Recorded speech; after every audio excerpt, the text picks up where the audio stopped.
Bonjour tout le monde. Ce que vous allez écouter aujourd'hui, c'est un extrait, une intervention concernant les technologies industrielles. Donc, ceci, ça va être l'introduction à l'intervention. J'ai voulu partager avec vous cette intervention parce que je n'ai pas traité directement l'aspect technique, l'aspect scientifique de la chose. Par contre, dans cette introduction-là, vu le public ciblé, j'ai dû faire le lien entre création de la valeur, entité économique et technologie industrielle. Donc, ce sont des idées qui sont propres à moi. J'ai voulu les partager avec vous. Sans trop tarder, je vais vous laisser avec un enregistrement de cette introduction-là.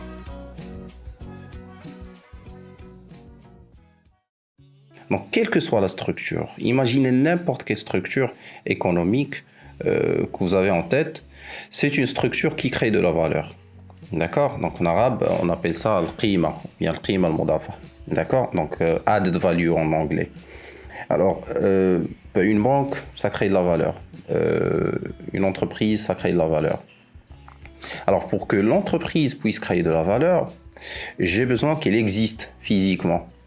D'accord? Donc, on peut voir ou bien avoir des services qui n'existent pas physiquement, mais ils ont une extension dans le monde réel. Mais généralement, si une entreprise existe, c'est-à-dire qu'on a une usine ou bien on a des ressources qui produisent de la valeur. Donc, si on prend par exemple Dell, le grand fabricant des PC, qu'est-ce qu'il fait? Il prend des composants, il assemble ces composants-là, il les met dans un packaging et il les vend sous forme d'un ordinateur, un serveur ou quelque chose comme ça. Ce qu'il vient de faire là, ou bien ce que cette structure vient de faire, c'est ce qu'on appelle la création de la valeur. D'accord? Si je prends Centrale laitière par exemple, qui prend une source brute de lait, et ce qu'elle fait, c'est qu'elle va transformer ce lait-là en différents produits laitiers, c'est la création de la valeur. Et la création de la valeur, elle ne se fait pas instantanément. Elle se fait sur différents niveaux. Alors, vous imaginez par exemple l'exemple de centrale laitière. Vous allez comprendre facilement qu'on a plusieurs sections de création de la valeur. D'accord? Ce qu'on fait, c'est qu'on va tirer du lait depuis la source, on va le transporter jusqu'au site de fabrication. On va essayer de le conserver tout au long de cette supply chain. On va essayer de le traiter, de rajouter quelque chose, des composants chimiques, des stabilisants, je ne sais pas. D'accord? Et on va essayer de produire une diversité d'articles. Et ces articles-là sont destinés à une diversité de marchés. D'accord? Donc, il y a des gens qui préfèrent les yaourts. Ça, c'est de la valeur ajoutée. Vous prenez du lait, vous le transformez, d'accord? Et vous créez du yaourt, c'est de la valeur ajoutée. Et ce que vous payez, ce n'est pas seulement la matière première, c'est-à-dire l'équivalent en lait. Vous payez aussi cette valeur ajoutée, le yaourt. Vous payez le transport, vous payez la transformation, vous payez le packaging et tout. Très bien. Donc, si on a compris cette idée-là de création de valeur dans l'industrie ou bien dans toutes les structures économiques existantes, on va comprendre qu'on a besoin de ressources pour créer cette valeur-là. Alors, les différentes ressources disponibles, donc principalement, on pourrait les classifier en trois. D'accord? Donc, ça dépend des classifications. Moi, je préfère les classifier en trois. Donc, on a l'argent, bien les ressources financières, parce qu'on peut rien faire sans argent. On a besoin de liquidité, on a besoin d'existence économique, on a besoin de valeur économique. Et si vous avez cette valeur économique, vous pouvez la traduire en n'importe quelle autre ressource. Et c'est ça l'important avec l'argent ou bien l'apport financier. Alors, cette ressource-là, elle est primordiale pour toute entité, parce que c'est avec cette ressource-là qu'on arrive à interagir ou bien communiquer avec les autres entités. Donc, c'est un langage universel, c'est ce qu'on appelle l'argent. D'accord? Donc, si on a cette valeur-là, sous forme d'un langage qu'on pourrait traduire et communiquer entre les entreprises, donc on peut exister. Alors, une fois on a cette valeur-là ou bien on a ce langage-là, on pourrait acquérir d'autres ressources qui sont nécessaires pour produire par exemple du yaourt ou bien des PC. Alors, dans ces ressources-là, ce qu'on va retrouver, c'est que principalement, on a besoin de ce qui est palpable, ce qui est physique. Généralement, c'est un terrain, c'est un local, ce sont des barrières physiques, d'accord? Et ça, c'est le modèle classique. Il y a d'autres modèles qu'on va voir par la suite. Donc, on a besoin de ces barrières-là, et, et ces barrières-là, elles nous offrent une existence sur le monde réel. Donc, j'ai besoin d'un terrain sur lequel je peux poser d'autres ressources. Alors, les autres ressources qui vont venir par la suite, principalement, ce sont les machines. D'accord? On a besoin de machines. D'accord? Machinery. Alors, les machines, c'est quoi? Avant, ça n'existait pas, les machines. Les machines, c'est un outil. C'est ce qu'on appelle l'outil. Ce sont des outils qui sont avancés. On peut produire de la valeur en tant qu'être humain sans avoir besoin d'outils. Mais sachez une chose, c'est que les outils, elles permettent d'élargir le champ de travail ou bien d'augmenter notre capacité de création de valeur en tant qu'être humain. D'accord? Donc vous avez un atelier artisanal dans lequel il y a 0 outil, ils vont pouvoir faire quelque chose. D'accord? Ils vont pouvoir créer de la valeur, ils vont pouvoir vendre cette valeur-là et gagner de l'argent et augmenter un petit peu ce capital en argent. Mais si on offre à ces artisans-là des outils spécifiques nécessaires pour produire des articles qui sont plus beaux, qui sont plus intéressants, ils vont créer quelque chose de plus intéressant. Souvent, en artisanat, c'est de l'art, mais généralement, c'était quelque chose de pratique, c'était quelque chose de fonctionnel. Alors, une fois j'ai cette composante-là, c'est-à-dire je comprends que les outils ils servent à faire quelque chose, d'accord?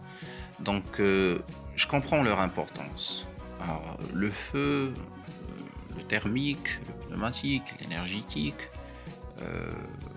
les scies, les presses, tout ça, ce sont des outils. La voiture, c'est un outil, d'accord? C'est juste que si on établit les outils d'un outil le plus simple, c'est-à-dire tournevis, ou bien une clé, ou bien quelque chose, et de l'autre côté, on a des navettes spatiales, la complexité, elle augmente. Alors, vous aurez besoin de petits outils pour créer un produit qui n'a pas beaucoup de valeur. Mais si vous voulez créer un produit comme une navette spatiale, vous aurez besoin d'outils qui sont très complexes et de savoir-faire, bien sûr. Donc, cet être humain, il est ici avec des ressources financières. Et la première des choses qu'il va commencer à chercher pour alimenter ce local-là, ce sont des outils. Parce qu'il sait très bien, au fond de lui, que plus j'ai d'outils, plus j'ai de machinerie, plus je vais produire. D'accord? Et mon produit va être de qualité. Et si j'ai un produit de qualité que je peux lancer sur un marché dans les moindres délais et avec des quantités qui sont adéquates, avec un prix qui est raisonnable, ben, mon entité ou bien mon organisation, elle va pouvoir survivre. Et c'est ça un petit peu l'idée avec la création de la valeur. Donc je disais, vous avez un être humain qui est au centre de cette industrie-là. Il a un champ d'outils qu'il peut utiliser, il a un savoir-faire, et ces outils-là, qu'est-ce qu'ils permettent de faire? De booster sa capacité de créer de la valeur, tout simplement.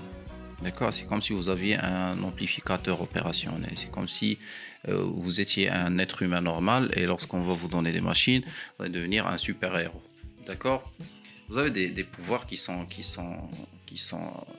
surprenants. Vous pouvez produire des PC, vous pouvez produire des téléphones portables qui peuvent faire des calculs, vous pouvez produire des navettes spatiales qui vont explorer les autres planètes.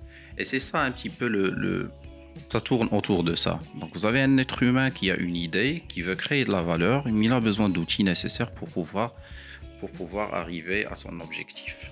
Parfait. Très bien. Donc si on a compris cette idée-là de création de la valeur et l'importance des outils dans cette création de la valeur, maintenant on va essayer de voir les différents types d'outils, comment ça marche, comment je pourrais faire pour les produire ou bien les acheter, quelque chose comme ça. Alors, ça a tellement évolué en termes d'industrie qu'on a maintenant des sociétés et des entités qui fabriquent tout simplement des outils et ils les vendent aux autres. Donc, ils ne fabriquent pas le produit final, c'est-à-dire que je vais consommer par exemple le yaourt, mais ils fabriquent des outils que d'autres sociétés peuvent utiliser pour fabriquer le produit final. Vous savez, c'est pour ça que j'ai dit tout à l'heure qu'on a un ensemble de sections. L'exemple du lait, c'était très simple. Je prends du lait, je le transporte, je le traite, je le conserve, la fermentation, le packaging et tout. D'accord, je rajoute des arômes artificiels ou bien naturels, le packaging, transport final. Ce sont des sections. Mais si on veut agrandir un petit peu et voir les choses en termes d'outils, non pas le produit, ce que je vais pouvoir voir, c'est autre chose. Vous avez du lait, d'accord? Vous allez le transporter avec quoi? Avec des camions-citernes. Le camion-citerne, ça vient d'où? Ça vient de chez Volvo. Volvo, ça fabrique des camions-citernes, d'accord? Et chez Volvo, ça fonctionne comment? Ce sont des sections, d'accord? Et c'est très compliqué. Alors, dans le camion-citerne, qu'est-ce qu'il y a? Il y a un compresseur, il y a une citerne. Le compresseur qui fabrique les compresseurs, c'est une autre société qui s'appelle Atlas Copco, par exemple. Et je vais essayer de chercher Atlas Copco. Ils font quoi dans ces compresseurs-là? Vous voyez? Donc, ce n'est pas seulement une chaîne de valeur qui est établie d'une façon longitudinale, mais aussi chaque point dans cette création de la valeur, ça demande des outils, ça demande d'autres actionnaires, ça demande d'autres acteurs qui vont intervenir. Et l'idée avec ce qu'on va voir par la suite, c'est de maîtriser ces différents outils-là.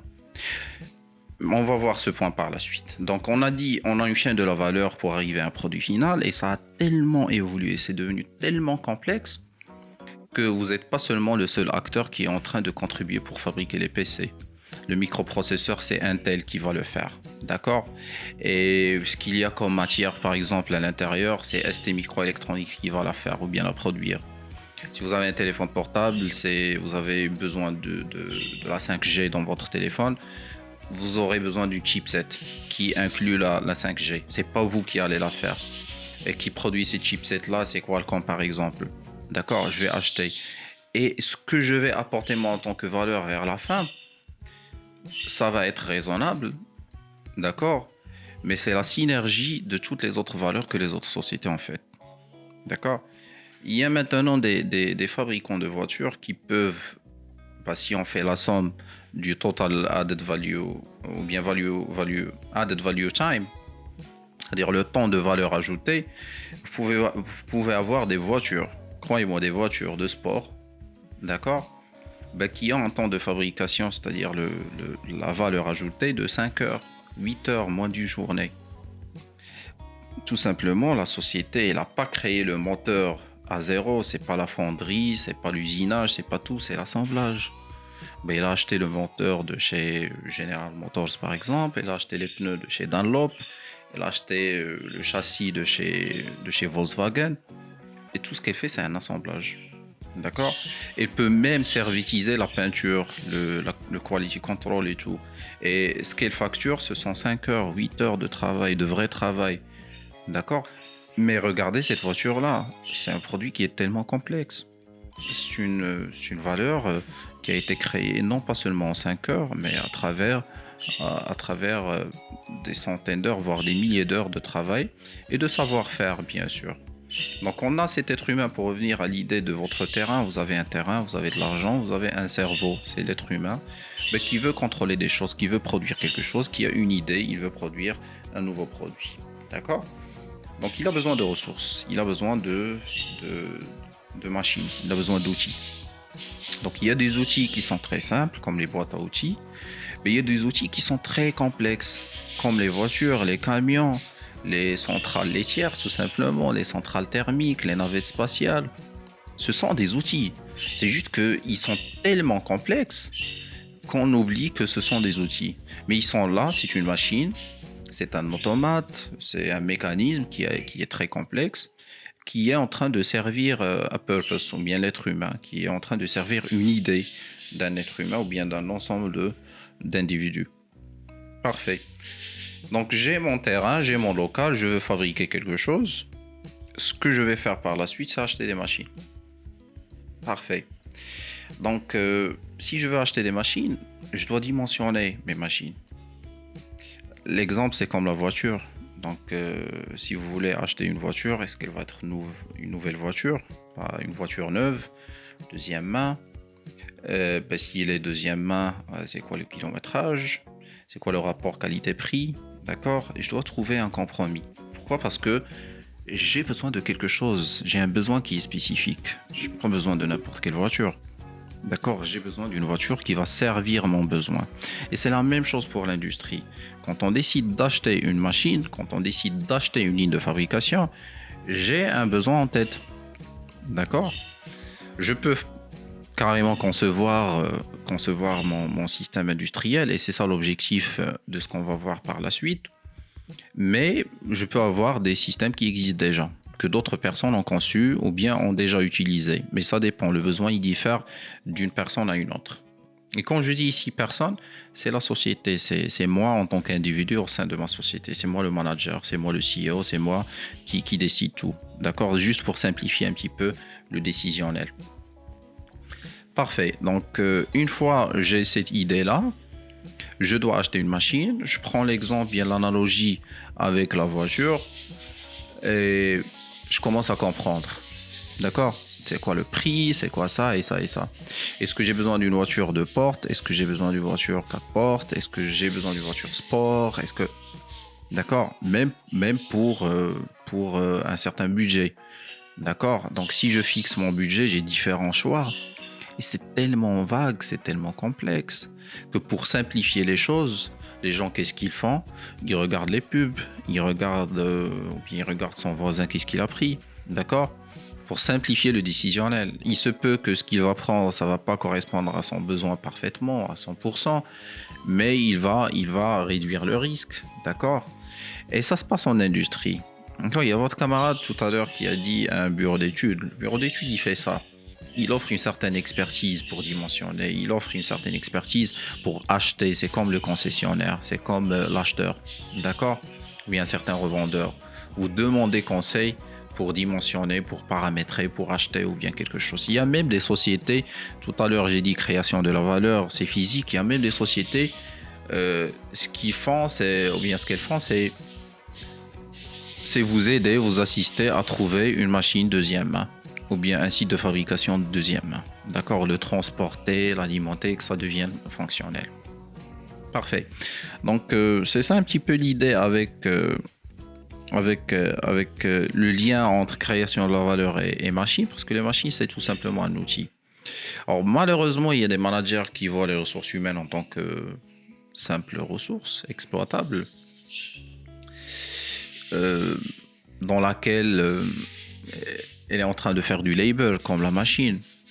Mais c'est vrai que si vous êtes expert en industrie, vous n'allez pas dire le contraire. L'être humain, il offre beaucoup d'avantages qui sont supérieurs à la machine dans des aspects qui sont très intéressants, notamment la flexibilité. J'explique. Vous avez une machine qui produit 200 articles par heure. Ça, c'est écrit dans la machine. Ça ne va pas bouger. C'est 200 articles par heure.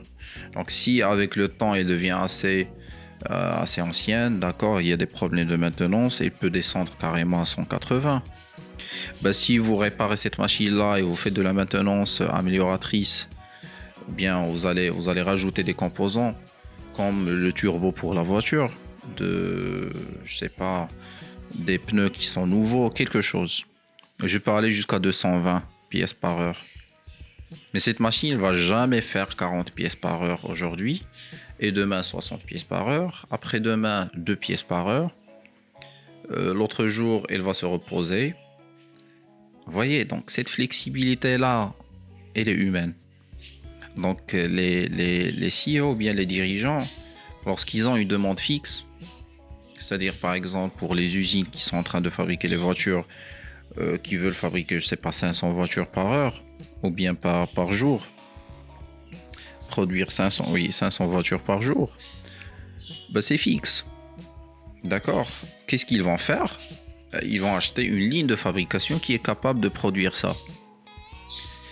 S'il y a un problème, s'ils veulent descendre à une voiture par heure ou bien augmenter autre chose, ils ont besoin d'intégrer l'aspect humain parce que l'être humain, il est très flexible. Vous lui demandez de prendre une pause, il va prendre une pause. Vous lui demandez de produire 4 pièces par heure, il va produire 4 pièces par heure. Vous lui demandez de produire 1000 pièces par heure, il va pouvoir la faire comment? Vous allez mettre une dizaine de personnes. Vous voyez, malheureusement, vous ne pouvez pas acheter 10 machines aujourd'hui et demain les revendre.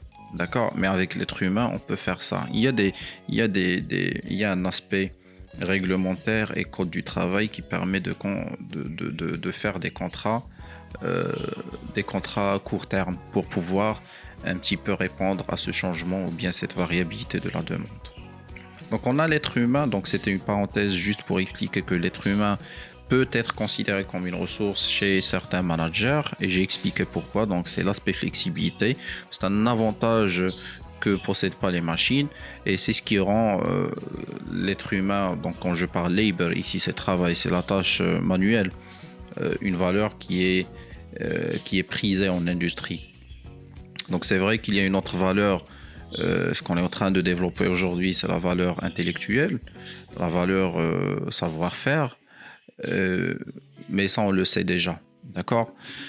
Donc je disais les machines, donc pour revenir au point des machines, je disais les machines, nous avons mes machines là, je vais pouvoir les acheter. Donc il y a des sociétés qui offrent des services de conseil pour pouvoir acheter des machines là. Donc c'est quoi ton besoin? Tu as besoin de 200 pièces par heure. C'est-à-dire si je prends 200 pièces par heure et je fais 8 heures, c'est 100 pièces par jour. Cet ensemble de calculs, d'accord? Donc vous aurez besoin d'une machine A qui est capable de faire ça, la machine 2, ça dépend de votre produit. D'accord? Ils vont pouvoir dimensionner ça. Imaginez par exemple que je veux produire une voiture par heure et on a une machine qui fabrique des portes. Donc la machine qui va fabriquer des portes, elle a besoin de fabriquer 4 portes par heure et non pas une seule. Et ce genre de calcul-là, ce sont des cabinets qui sont spécialisés dans le dimensionnement des infrastructures industrielles qui vont pouvoir faire ça. C'est bon? Donc je reviens aux machines, d'accord, sans trop tarder. Donc les machines là, ce sont des ressources exploitables pour produire de la valeur.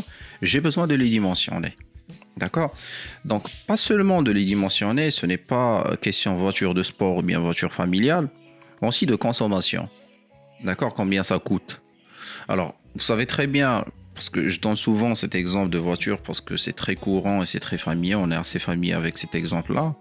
Et l'analogie, elle est assez flagrante.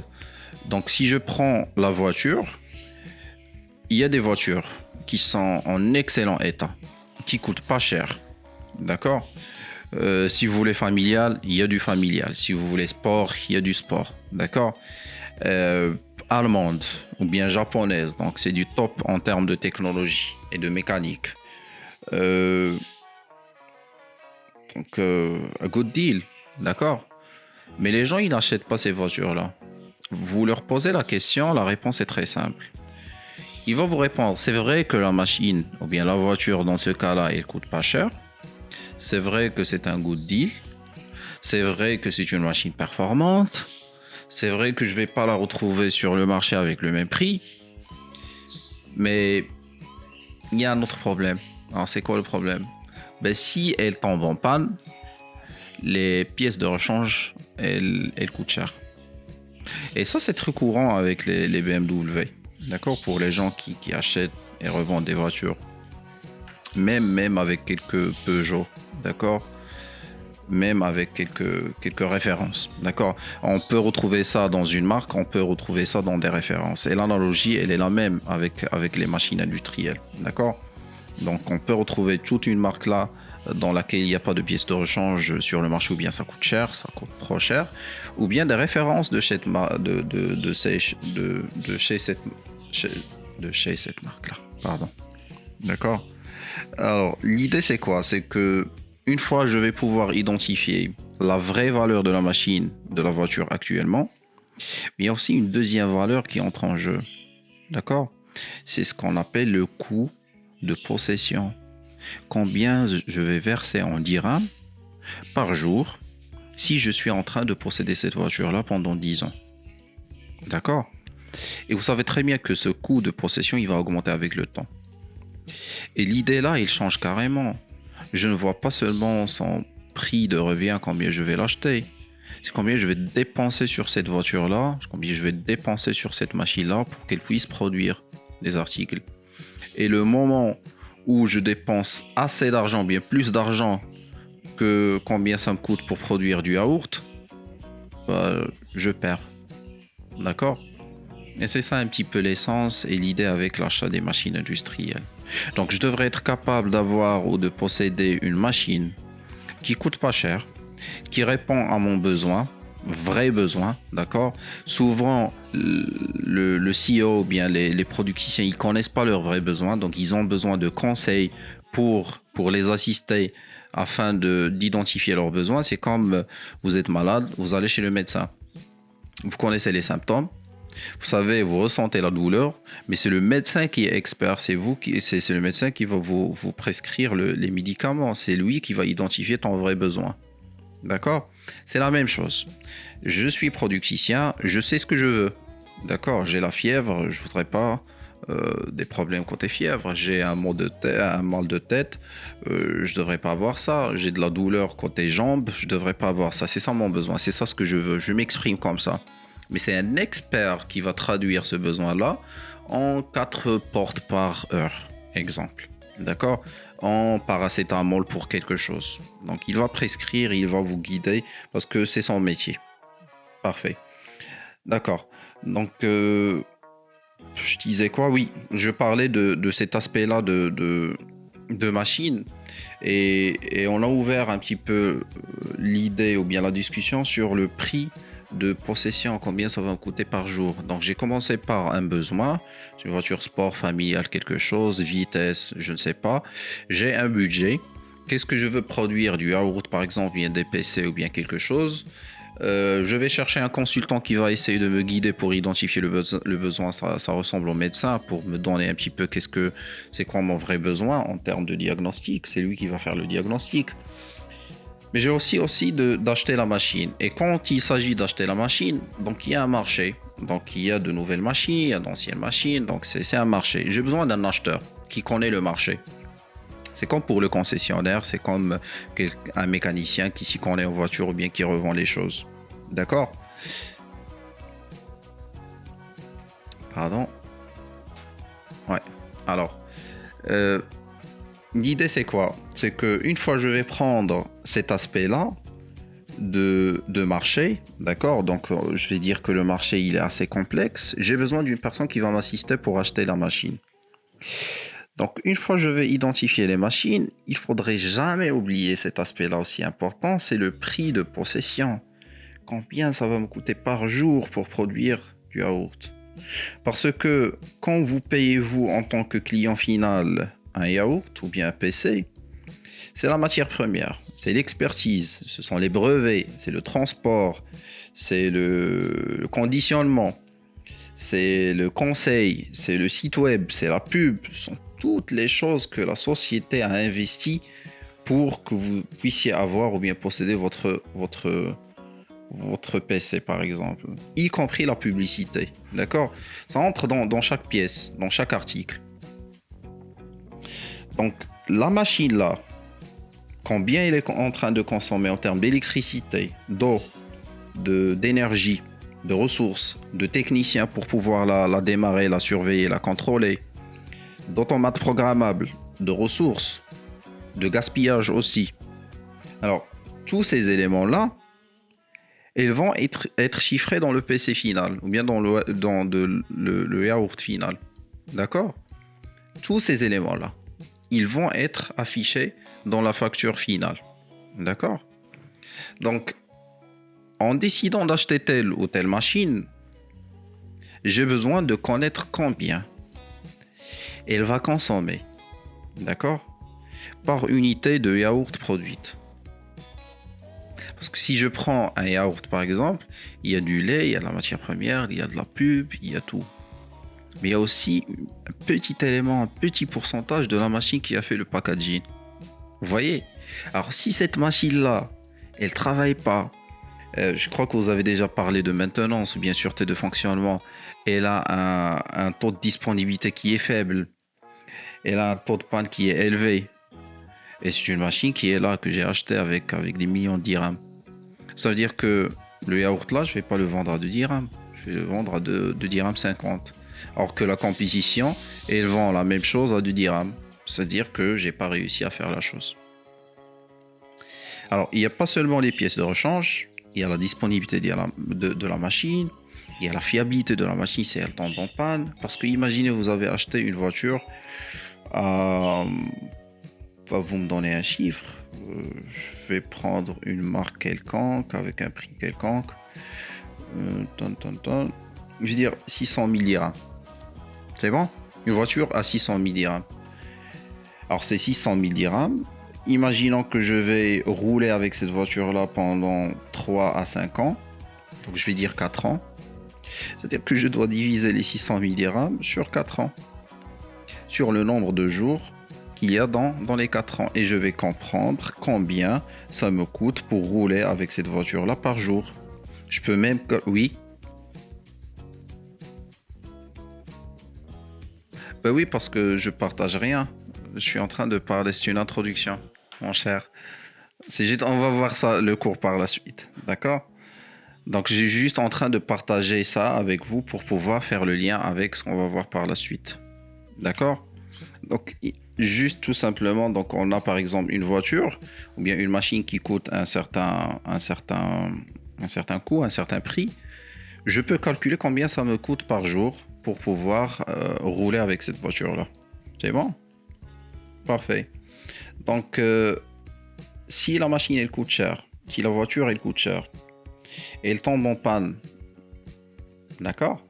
Donc, ça va pas être un prix quotidien ou bien un prix horaire, c'est le même. Le coût horaire ou bien le coût quotidien, ça va pas être le même.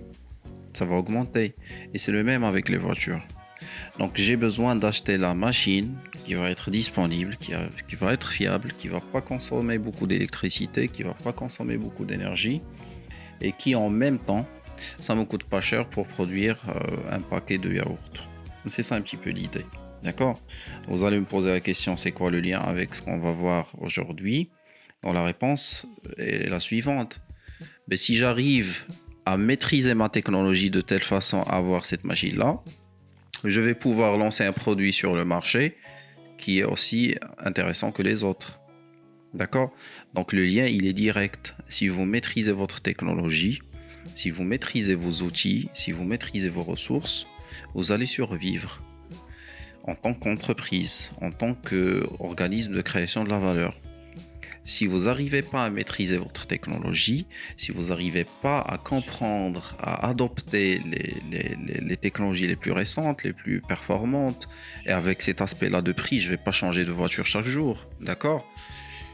Si j'arrive à maîtriser ça, je vais pouvoir survivre et la compétition, je vais pouvoir la dépasser.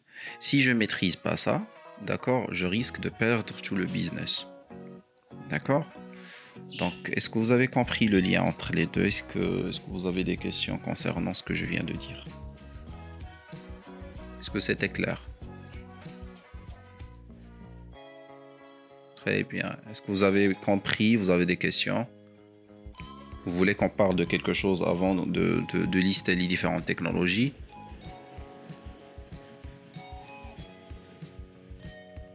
C'est bon? Pas de questions? Très bien, parfait.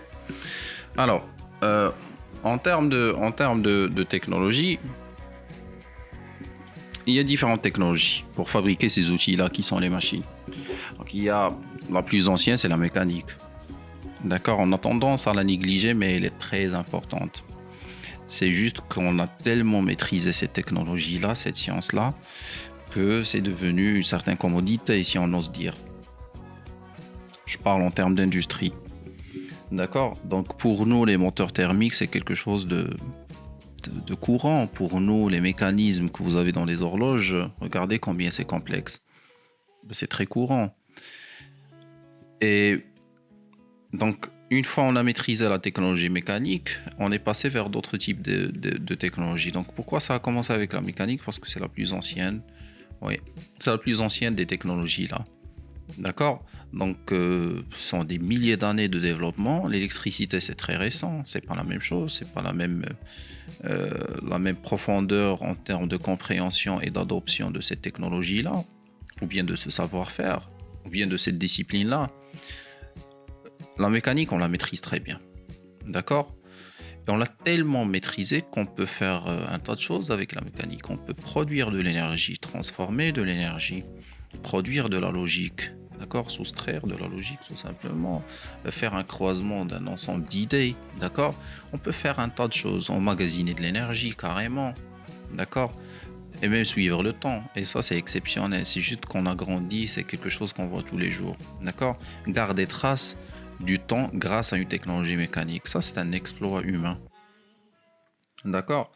Donc, on a les horloges mécaniques, ça existe dans les satellites, il y a dans les moteurs des voitures, dans les navettes spatiales, ça existe partout, d'accord. Les compresseurs là pour les réfrigérateurs, c'est de la mécanique pure, d'accord. Les éoliennes, c'est de la mécanique. C'est juste qu'on a tendance à ne pas regarder la mécanique avec un œil qui est nouveau, ou bien un regard qui est nouveau. Parfait, donc il y a la mécanique, ça existe depuis l'ère des temps, on la maîtrise, beaucoup de scientifiques qui ont agi sur la matière, et on est parvenu à faire des choses qui sont exceptionnelles. Alors, lorsqu'on a découvert l'électricité, l'idée est très simple. Essayons de reproduire tout ce qu'on sait dans la mécanique. Emmagasiner de l'énergie. C'est vrai que l'énergie électrique, elle est plus forte côté logique énergétique que la mécanique. Deuxième des choses, la logique des choses, c'est-à-dire 1 plus 1 égale à quelque chose, 1 moins 1 égale à quelque chose, les portes logiques, les séquences. Donc on a essayé de produire ça, on est parvenu à faire ça. On a même dépassé la mécanique en termes de calcul et de computation. On peut avoir des ordinateurs, l'électronique embarquée, et c'est très intéressant. C'est une technologie à part qu'on a maîtrisée, qu'on est en train toujours de développer, d'accord. Et même en mécanique, on est toujours en train de développer les choses, d'accord. Et on a essayé de voir des points qui sont communs entre les deux, parce que ça commence toujours avec l'analogie. On essaie de reproduire quelque chose. Les premiers individus qui ont essayé de développer un avion, bien d'inventer un avion, de pouvoir voler, la première des choses qu'ils ont essayé de faire, c'est de mimiquer, ou bien d'essayer de refaire la même chose que pour les oiseaux, d'accord. On est un être qui est en train qui fait de l'analogie, qui est en train de copier. Lorsque ça n'a pas marché, ils ont commencé à améliorer les choses. Et même en électricité, ça a commencé comme ça. J'ai commencé avec les machines tournantes, par exemple. Ça tourne quelque chose, produire de l'énergie, la logique des choses, la séquence, d'accord, des transistors par la suite. Et une fois qu'on maîtrise la technologie, on peut la développer à part. C'est comme en aéronautique. Ça a commencé avec des personnes qui ont voulu faire la même chose que pour les oiseaux. D'accord, ils ont même intégré des plumes ou bien le plumage pour pouvoir voler. Maintenant, regardez les avions qui sont supersoniques. C'est autre chose. D'accord, c'est très différent. Ça commence par copier et ça se termine avec innover, maîtriser quelque chose. Donc en électricité, c'était la même chose. C'est emmagasiner de l'énergie, refaire les mêmes choses qu'on peut faire avec les turbines à gaz, par exemple, ou quelque chose. Et par la suite, on a maîtrisé la technologie et tout ce qu'on a ici comme télécommunications, réseau, téléphone portable, jeux, site web, internet et tout, c'est un résultat de l'électricité. D'accord ? Un résultat direct de l'invention de l'électricité. Alors, ces deux technologies-là, elles sont très connues et sont largement utilisées ou bien exploitées dans notre vie quotidienne. Mais il y a d'autres technologies aussi intéressantes. Et ce qu'il faudrait comprendre avec les technologies, c'est qu'on peut déduire des points communs, quelque chose qui existe dans toutes les technologies. Il y a la première notion, c'est la notion d'énergie. D'accord ? Dans toutes les technologies, que ce soit thermique, pneumatique, hydraulique, électrique, mécanique, d'accord ? Il y a toujours la notion d'énergie. Et il y a ce qu'on appelle les convertisseurs d'énergie. Donc, je prends une énergie d'un côté, je la convertis en un autre côté. Donc, je peux prendre de la mécanique, la convertir en électricité. Je peux prendre l'électricité, la convertir en mécanique. Je peux prendre l'électricité, la convertir en mécanique, puis la convertir en pneumatique. Je peux prendre la mécanique en termes d'éolienne et la convertir en électricité, ainsi de suite. Je peux emmagasiner de l'énergie sous forme hydraulique et ça passe comme ça. Donc c'est un petit peu l'idée avec les convertisseurs d'énergie. Il y a aussi les portes logiques. Donc ça plus ça donne ça, ça moins ça donne ça, le OR, le AND, le et. Et ces aspects-là, ce sont des aspects qui sont humains. C'est propre à l'être humain. À chaque fois qu'on est en train d'adopter une technologie, ce qu'on cherche à faire, c'est de pouvoir projeter ces aspects-là. Je vais être capable d'emmagasiner de l'énergie, de l'emporter avec moi. Regardez vos téléphones portables. C'est de l'énergie qui est emmagasinée et que je peux exploiter en termes d'information. D'accord ? Et c'est un petit peu ça l'idée. Donc une fois l'être humain, il arrive à maîtriser ça, il peut concevoir des outils qui sont très complexes. Et non pas seulement avec une seule technologie, mais avec une combinaison de toutes les technologies, de tout le savoir-faire qu'il comprend. D'accord ? Donc si vous voyez une usine industrielle de fabrication, bien d'assemblage de PC portables, bien de cartes mères pour PC portables, il y a des robots dans lesquels il y a des bras robotisés, dans lesquels il y a de la mécanique, dans lesquels il y a des moteurs électriques, des pas à pas par exemple, dans lesquels il y a un contrôleur, dans lequel je peux même avoir de la pneumatique. J'ai de la pneumatique, d'accord ? J'ai de l'hydraulique pour pouvoir presser, couper, faire des choses, d'accord ? J'ai de la thermique pour pouvoir souder, faire quelque chose. Et c'est un petit peu la combinaison de tous ces aspects-là et de tous ce savoir-faire-là, des ressources humaines, des ressources financières, des ressources en termes d'outils, en termes de machines, en termes de ressources palpables, qui me permettent de créer de la valeur. C'est bon ? Donc ce qu'on va voir aujourd'hui, c'est la technologie pneumatique. On va essayer de la détailler, de construire des machines, construire des mécanismes qui vont pouvoir apporter une certaine valeur. Donc on va voir, ça va être très simple. Donc on va essayer de décrypter comment ça marche, comment je peux emmagasiner de l'énergie, comment je peux traiter cette énergie-là, la convertir.